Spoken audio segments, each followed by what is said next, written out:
All right, so it's lovely to be here with all of you. My name is Nithya Shanti.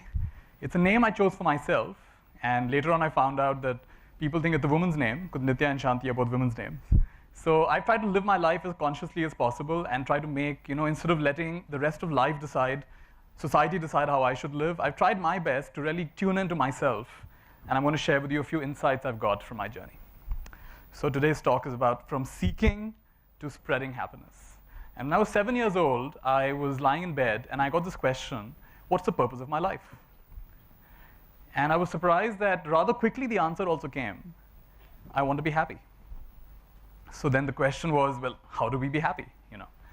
And that kind of became that simple question, how can I live happily, started to kind of weave my journey. I began to read more, question people, what does it take to be truly happy in this world? And the answer that I got really confused me. So more than anything else, I got different answers from my friends, I got different answers from my teachers, I got different answers from the books I read. I got really confused. I like to read a lot, and when I was young, then I don't know if you still have them, but we had something called Amar Chitra Katha. These were those comics which gave you mythologies, and me and my friends, we'd enact some of these stories. And my favorite part to play in this was that of a rishi. I'd just be sitting there meditating, and I'd be giving wise words, And you never know how the things we enact in childhood, the things we aspire to in childhood, you never know how that actually goes on later on in life, and you actually end up doing it. So many years later, having done my MBA and having worked in the corporate world for a while, I realized that what I really wanted to do, I'm going to come to this, is to live with a Buddhist monk. And that journey began with my mother, who took me for a meditation course. My mother's sitting here today. And she took me for a meditation course, not quite realizing what she's getting her son into. And for the first time, I experienced learning in a totally different way. Not just intellectual learning, not just other people's concepts, experiential. So for the first time, I actually tasted, like sitting there meditating, first of all, just how chaotic the mind is, And then in the middle of all that chaos, once in a while, a glimpse of a kind of peace I'd never experienced before. So this got me really interested. What is this about? So one of the big learnings I got from this is this simple idea that between stimulus and response is a gap. And this gap is where our wisdom lives. And this gap is something we can cultivate. If that gap is really short, you become reactive. So what I learned is I don't have to be so reactive to my own brother and to my parents. I can actually learn to be a little bit more autonomous within myself. And the way to do that is to access this gap between stimulus, what is happening in my life, and the responses, my thoughts, words, and actions about that. And meditation was one of the big things that helped me with this. It was really hard for me, but that interest led me to becoming a Buddhist monk. I went to Thailand and Sri Lanka, and I lived in a forest tradition because I wanted to do it the right way. So I went in the forest and I practiced with meditation masters, a few photographs from my time over there. This is the border of Thailand and Burma, Myanmar, and this is a large area of pure forest, which is actually maintained. Part of the reason it's maintained is because monks come here. Monks wake up early in the morning. The time that you guys are falling asleep is when monks are waking up in the morning, about 3 o'clock in the morning. And then we start our day with morning chanting and meditation. And then we walk to the neighboring villages to get our food. And walking is actually a very powerful exercise. I don't know if you know this, but walking in nature is very therapeutic. Someone came with a very nice acronym for walk, WALK, witness your surroundings. Accept what is happening. Have a sense of loving it. And in that process, know thyself. You learn yourself. As you learn to walk through your world, you'll know yourself. So we would walk and we would go through the village and people would offer us some food. We'd come back and we would share our food with the other monks, because some monks went to smaller villages and we all came back and shared our meal. And we lived in simple huts like this, and sometimes also in tents, little umbrella tents like this. It's called a glot. So I trained to live in nature, and my teacher would always say, you people read too much. You go out in nature, nature will teach you everything. This is the kind of learning that's almost not talked about at all, right? How can we, in fact, our ancient rishis, the reason they're called rishis, the word ri comes from rit, which means nature. They would learn from nature. They would tune in and they would get all the learning they needed directly from nature. This is, we talk about the internet, this is the internet. And the next step in our journey is not just accessing some cloud out there, it's about accessing this internet through intuition, not just outer tuition. Class 11th and 12th, many of you are going for tuitions. But what about intuition? What about inner guidance? And that's what I began to learn in this process. And at some point, I felt that what I've learned is not just for me, not just for Buddhists, not just for people who are interested in being monks. It's actually for everybody. And one thing led to the other. I came to India, I went to the US, and I realized that I want to share what I've learned in a more creative way, in a more accessible way, and I've been doing that now for the last, I think, 11 or 12 years. So one of the main lessons I've learned is to make learning fun, because when you make it fun, people tend to remember it. One of our teachers would make us laugh a lot. And we would really laugh, and we said, "Teacher, we love your teaching, but why do you make us laugh so much?" He said, "When you laugh, your mouth is open." We said, "Yeah." So that's when I popped the wisdom pill. So when you're laughing, you're having a good time, years later, you'll remember the teachers that made you laugh a lot. And of course, also the one that made you cry a lot. But so wherever there's a lot of emotion, that's where memory comes. And memory is connected to emotion. There's a strong connection over there. So this has been my journey, and I'm going to share with you some of the most important lessons. Of course, a little bit of time I have, but simple lessons that I wish I knew when I was your age. So the first one is, all of us, when we are connecting with other people, have other people in our lives, they're going to judge us sometimes, they're going to put their challenges in us.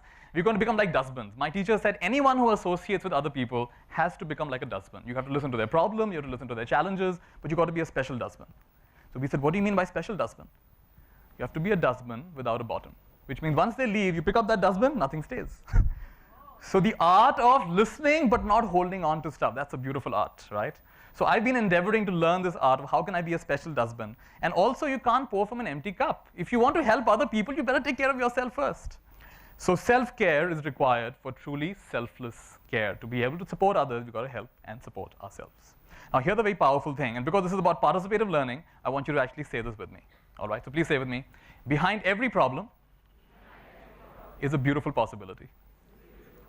Behind every possibility is pure joy. Behind that joy is the present moment.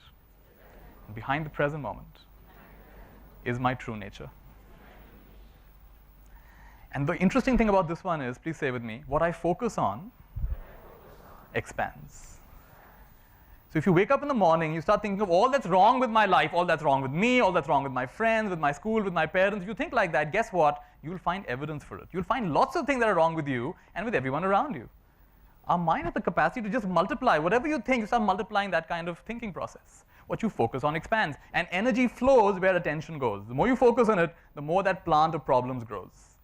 But you see, behind every problem is an amazing possibility. Have you ever been for a brainstorming session? Where people say, give me new ideas. And the basic rule of brainstorming is don't criticize any idea. Don't say, oh, that's not logical, that's not going to happen. Just allow ideas. And everybody gets energized. Everybody's got something to say. Because when you focus on possibilities, possibilities dramatically expand. And in the process of focusing on possibilities, you start feeling joyful. You start feeling expanded. You start feeling possible. Yes, we can do this.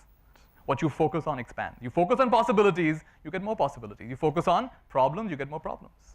And so this is the journey of transformation. This is how it shifts from focusing on what's missing and what's wrong to what's possible and what can be. Right? So how do you go from being a fidget spinner to being a game changer, to being a world changer, actually? You've got to change your way of focus. What do you focus on? What do you believe in? Right? So we're going to spend a little bit more time on each of these elements. Now, problems by themselves, you can't just deny them and say, oh, there's no problem. If you deny them, that's another kind of a fallacy. You've got to accept that, yes, I have this challenge. And once in a while, you've got to take the help of other people.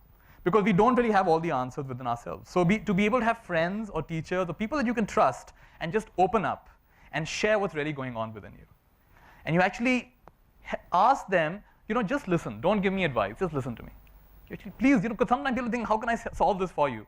You don't have to have things solved for you. Just to listen. One of the biggest gifts we can give people is just to listen. There's a reason we have 2 ears and only one mouth. So the way we become better listeners is we learn to pause. When someone finishes speaking, just pause. Don't immediately react. Question, check what you've understood. And then you reflect back, this is what you've just said.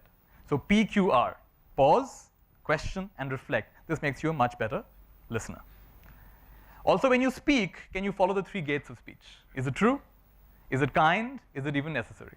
And in my life, I've noticed whenever I don't follow any one of these 3 gates, then my speech is not so skillful. So when I'm about to speak, I just check, is it true? If it's not true, the gate is closed. If it is true, is it kind? Some people are very proud of the fact that they just say it the way it is. But then they hurt so many people's hearts, and they really ruin the relationship. So say the truth, but also say it in a kind way, or at least have a kind intention. Sometimes the coach has got to be very, very, strong and stern with you. But behind that sternness is the kind of kindness. The foundation has to be kindness. Otherwise, you don't have transformation. And then is it even required? So like the 3 gates of speech, and of course the 3 ways of listening: pause, question, reflect. This can really help us connect better and do really well. One really interesting method I learned along the way is tapping. And tapping is really unique to reduce your sense of being oppressed. Just try this, everybody. Just empty your hands if you've got your phones in your hands. And just tap the side of the hand against the other side of the hand. And just say with me, even though I'm feeling stressed, I have this challenge in my life, I deeply and completely accept myself. Even though I have this challenge, I don't know what the answer is, I accept myself. Even though I'm feeling uncomfortable, all this is going on, I profoundly love and accept myself. And then take 2 fingers and just start tapping your eyebrows and just say, all the stress, side of the eyes, all this uncertainty, below the eye, all this discomfort. And now do simultaneously below the nose and chin point. I choose to be at peace. Side of the body, it's time to be at peace. Top of the head, I deserve to be at peace. Put your hands down, deep breath. And release. Just be quiet for a moment. You can open your eyes. And that might look really strange, but it's ridiculously, powerful, because what it does is it shifts your entire energy system. Your body is not just a physical body. Emotions, emotion, energy and motion. So when you are feeling emotionally stressed, somewhere there's a blockage. You feel heavy in the heart, heavy in the face, heavy in the back. Something's happening. And by tapping these simple points, energy starts to flow. And you're getting out of your head, you're doing something physical. There's the power of doing something physical. So try this next time you feel oppressed by something. And you can learn more about it. Just go online and search for tapping or search for EFT, emotional freedom techniques. It's a very powerful thing I found to deal with challenges. The main point is, when you fully feel what you're feeling, that itself is very healing. Don't try to run away from your feelings. Feel your own feelings. This is something really important that I learned. Feelings are going to change. Nothing stays forever. Now, possibilities. Behind every problem in this world is a beautiful possibility. And this is a very powerful formula I learned. Please say with me. What I vocalize, visualize, and emotionalize gets actualized. So that's VVE is equal to A. Now, already in your life, whatever you're consciously vocalizing, I'm like this, I'm not like this, I'm strong at this, I'm weak at this, I can do this, I can't do this, you're visualizing it, you're emotionalizing it, you're actualizing it. Now, this is a really interesting concept. Please say with me. When I spell it out, I cast a spell. Sometimes imagining it is hard because you're not able to focus, so write it out. So write down the BPO. BPO is best possible outcome. What's the best possible outcome for your health, for your relationships, for your academics, for the kind of life you want to have? Spell it out. And just go ahead, just go crazy with this. Don't have to put any kind of limitation on it. Allow yourself for a little while to just imagine infinite possibilities. And I've done this so many times in my life. And it's amazing, my life today so much matches the so-called impossible things I wrote about when I was a kid, or when I was in college, or when I went to my MBA school, or when I became a monk. Just writing it down. So go ahead and write down as though it's already happened. In the very process, you'll feel that joy, you'll feel that expansion. This is a great way to deal with possibilities. Now, behind every possibility is profound joy. And that's where the magic happens, because it's not the conscious mind that does it, it's your subconscious mind that does it. Your subconscious mind is nothing but feelings. So you can say it, but if you don't feel it, the magic is not there, the magnetism isn't there. So you've got to do these processes like spelling it out, or tapping it out, or whatever, until you feel an actual shift. If you don't feel the shift, you don't have a shift. And that's when the joy comes in. So really feel it. Get it to your heart. Feel that heart-expanding experience. Do whatever it takes to get there. Gratitude is a great tool. Be thankful for what's already there in your life, what has happened in your life, and what will happen in your life. I challenge you to fill your whole life with a sense of complete gratitude. Perfect in the past, perfect in the present, perfect in the future. When you do that, you become fearless. Because everything that's happened has made you who you are today. So gratitude is one of the most powerful tools. Great attitude is gratitude. And behind every joy is, when you're doing what you're enjoying, maybe you enjoy music, or maybe you enjoy sports. When you're doing that, you're automatically more present. The word present itself is a gift. So when you're living in the present, you find this is where life really opens up for you. And what I found is to pause, even for a few seconds. Right now, just pause. This is life. We waited our whole life to experience this moment of life. So pause frequently throughout the day for 5 seconds, for 10 seconds. Pause, get a taste through eyes, through feelings, through your consciousness of this beautiful moment. Pausing is a great skill. And this is a beautiful, can you pronounce this word? Shikantaza. Shikantaza is a Japanese word, which means just sitting. And this is goalless meditation. Normally say you meditate to get more concentrated, to get more peaceful. No. Meditate in Japanese tradition, they say shikantaza, just sit. They say when you just sit, that itself is complete. It's goalless meditation. When you do that, you start accessing your true nature, which is one with everybody else's true nature. You start realizing, I experience something that is not unique. We all go through this in one way or the other. And your challenges are my challenges, my joy is your joy. Your heart really opens up. And automatically, like this hand feels scratchy, I don't have to send an email, would you mind scratching this hand? It's kind of obvious. You feel scratchy, it's going to scratch. So you feel trouble and pain, I'm going to come and help you. You feel joy, I'm going to share your joy. Right? So you get in touch with your true nature. That's where the magic is. Outwardly, you may look very ordinary. That's what namaste means. Outwardly, you look very ordinary, but inwardly, you're divine. Outwardly, there are problems, but inside, there are many, many layers, and deep down, you are one with everything. 3 mantras I'm going to leave you with. Please say with me, how wonderful. So no matter what happens, what will you say? How wonderful. So on the way out, you leave your cell phone behind. Oh, how wonderful, left my cell phone behind. In every situation, how wonderful, that makes it a GFD, gratitude-filled day. Second mantra is cancel. This is an antivirus for your head. Anytime you have a thought, I'm not good enough, they're not good enough, school's not good enough, what will you say? Cancel. Right. And when your friends also come and tell you, you're too fat, cancel. You're not good enough, cancel. And your teacher shames you in front of the whole class, inwardly cancel, ma'am, cancel. Right? So you inwardly cancel, cancel, cancel. Very powerful mantra. CFD is complaint-free day. You start living a more complaint-free life. Get out of this terrible habit of complaining. And the last beautiful mantra I learned from Benjamin Zander, wonderful master teacher. He says, rule number 6, let's say together, rule number 6, don't take life so seriously. So people love this rule. They practice these 3 mantras. How wonderful? Cancel. And rule number 6. And always someone says, but Nithya, why is it rule number 6? Tell us the other rules. So don't take life so seriously. There are no other rules. So thank you very much. It's been a joy to share some of the things that I've learned. Wonderful.